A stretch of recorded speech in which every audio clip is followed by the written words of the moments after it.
सिंग star Khesari Lal Yadav ji का बहुत ही बवाल टीजर रिलीज हुआ है दोस्त। आप लोग अभी तक नहीं देखे हैं तो जाकर देखिए सारेगामा हम भोजपुरी चैनल पे। जी हाँ, हम किशन, आप देख रहे हैं किशन भोजपुरी न्यूज। खेसारी लाल यादव जी का बहुत ही बवाल सॉन्ग रिलीज हुआ दोस्त, टीजर। जी हाँ, सारेगामा हम भोजपुरी चैनल पे। जी हाँ, इस गाना को लिखे हैं यादव मुकेश जी और म्यूजिक दिए हैं रोशन हेकड़े जी। जी हाँ, खेसारी लाल यादव जी ने गाए हैं और साथ में डुएट किए हैं शिल्पी राज।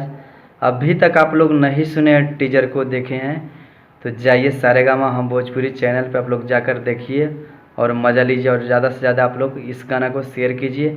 जी हाँ दोस्त, फुल वीडियो आ रहा है दोस्त 27 तारीख को, आप लोग बिल्कुल रेडी रहिए।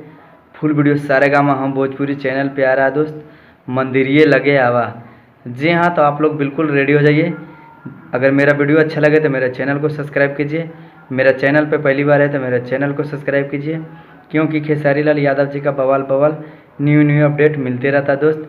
धन्यवाद, मिलते हैं अगले वीडियो में। Thank you so much.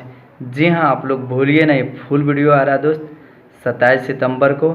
जी हाँ, तो आप लोग बिल्कुल रेडी हो जाइए। सारेगामा हम भोजपुरी चैनल पे जितने भी गाना आया दोस्त सब बवाल मचा दिया दोस्त। जी हाँ, तो आप लोग बवाल मचाने के लिए सारेगामा हम भोजपुरी चैनल पे आप लोग बिल्कुल रेडी हो जाइए। 27 सितंबर को रिलीज हो रहा है दोस्त, मंदिरिये लगे आवा।